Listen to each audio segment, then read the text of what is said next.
guarantees he will get re-elected in 2020. This will get President Trump a second term. All he has to do when the liberals attack, like they are now off what he did and did not say about Virginia, is show his record. When 2020 comes, no matter who he will take on, all he has to do is tout his record.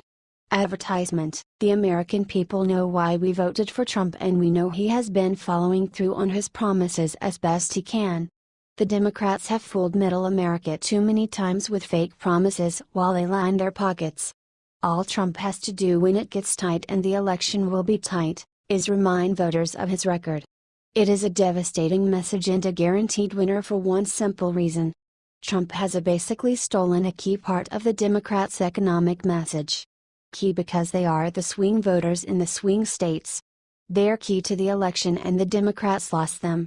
All Trump has to do to win is remind the unions and other longtime Democratic power bases of his record versus the Democrats, and he wins easily.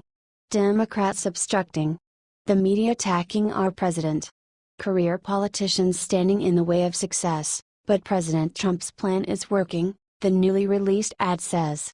Correct. It is working for all to see.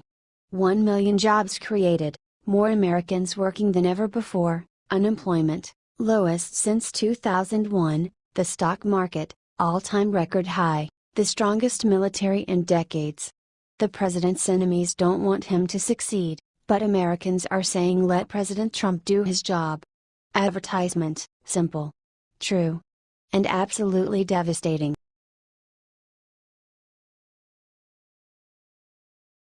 Mike Huckabee silences Dems bashing Trump over Virginia comments with 8 brutal words. White nationalists and counter-protesters attended the Unite the Right event that took place in Charlottesville in Virginia.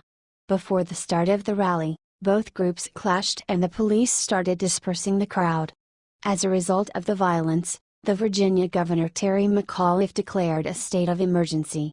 Both parties condemned the protest, including House Speaker Paul Ryan and President Donald Trump. President Donald Trump is among those who are being condemned after he commented about the violence. He said, "We condemn in the strongest possible terms this egregious display of hatred, bigotry, and violence on many sides." As you can see, he didn't mention these 2 words white supremacists, but saying on many sides is what got him in trouble. However, former Arkansas Governor Mike Huckabee defended Trump. He appeared on Justice with Judge Jeanine on Fox News this Saturday. He asked one question which will make you wonder if Trump is fairly criticized. Huckabee compared Trump's comments with those of the previous President Barack Obama. As reported by Mediate, Huckabee said Trump is being held to a double standard, and so what is he supposed to say? Is he supposed to do what Barack Obama used to do and jump to conclusion and make a decision like he did in Ferguson, Missouri, which turned out to be totally untrue? Huckabee defended Trump's comments regarding the incident in Charlottesville. He also said that the president needs to be careful in taking steps. Before Trump jumps to any conclusions, he needs to have all the facts.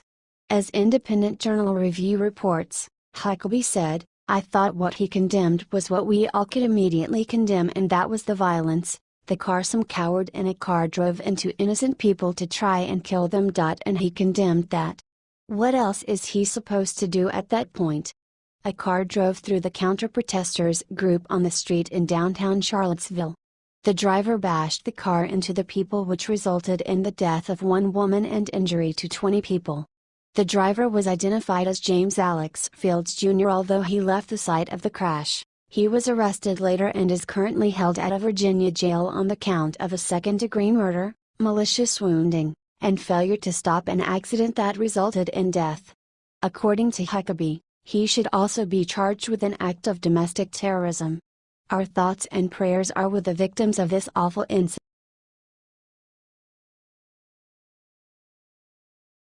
Pete Hegseth beats down Fox host after she viciously attacks Trump on live TV. Ever since Donald Trump took the office, he has been under attack. The liberals are taking every opportunity to bash the president. Now that Trump is having some difficulties running the office, it became a trend to attack him. Even some of the conservatives are bashing him. However, There are also people who are strongly supporting the president and aren't following some ridiculous trends. Recently, on a broadcast at the Fox Business Network, anchor Dagan McDowell tried to blame President Donald Trump for the fractiousness among Republican lawmakers. You talk about eating each other? The problem is President Trump. When he was running for the nomination, he gobbled up Republicans right and left like him and Dems. Little Marco, Lyin' Ted, Low Energy Jeb, he decimated, he destroyed, the party and they resent it, she said. Conservative 101 reports, added co-host Jillian Turner, is it smart for the president, if you're looking at strategy, is it smart for him to try and potentially throw Mitch McConnell under the bus? At last, Pete Hegseth expressed his support for the president. What doesn't help is when you have senators like Susan Collins and Lisa Murkowski who run against Obamacare and then they vote with Democrats, he said. It's not easy for Trump to keep his promises when his own party doesn't support him. Because of Senators Collins, Murkowski, and McCain, Trump couldn't repeal and replace the Obamacare. Conservative 101 reports, he added, there are the ones shooting inside the tent. This president wants to do all the things they said they wanted to do on the campaign trail, yet because he is a little bit different, he's outside the box, he speaks differently, they can't get behind him? Watch more below. We need more people like Pete. The president needs our support more than ever.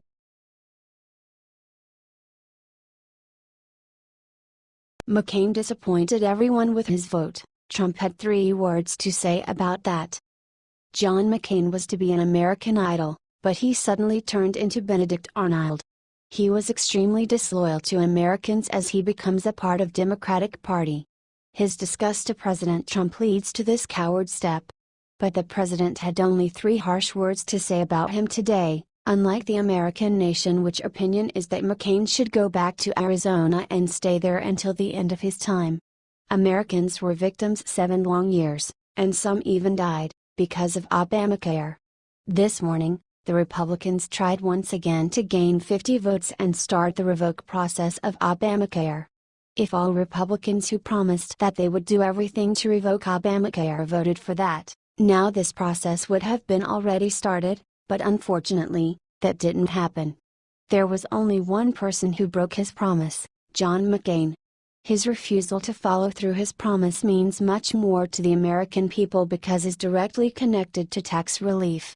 If Obamacare doesn't exist anymore, it would free millions of dollars that will go back to the American workers. The sad truth is that if McCain had to depend on Obamacare, he would have been dead by now. Under Obamacare, he would still be waiting to schedule a surgery, and by then the tumor would have metastasized and he would have died. If McCain didn't disappoint us and Trump like this, the Obamacare wouldn't be an issue by now. But now Trump has to work hard to start that process again. Please share this post on Facebook if you stand with Trump. What is your opinion on this? Scroll down to comment below. Petition, 100,000 signatures to force Congress to use Obamacare.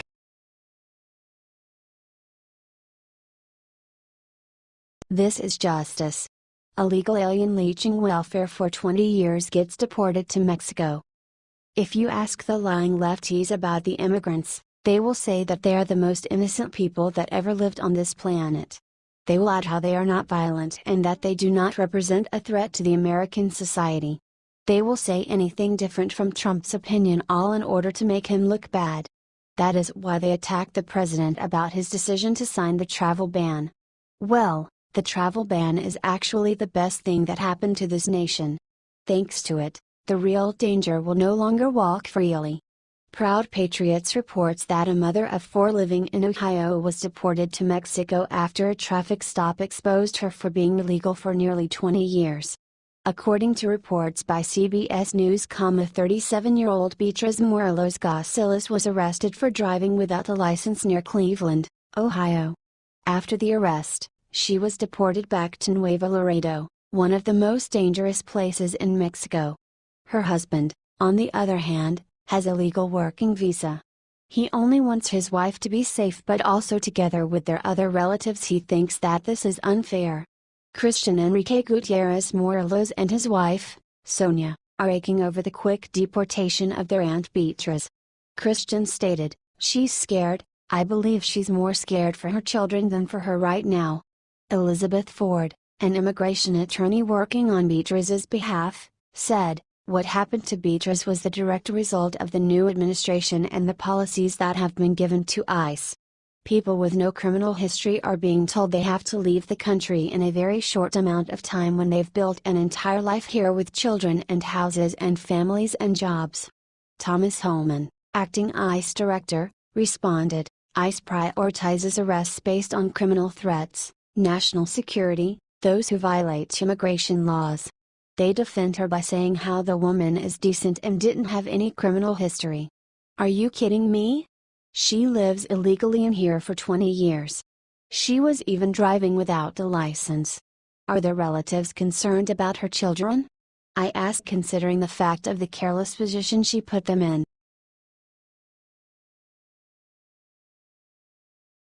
Sean Hannity exposes horrifying Trump assassination plan to Secret Service. Donald Trump has faced liberal hate like we've never seen since he became the President of the United States.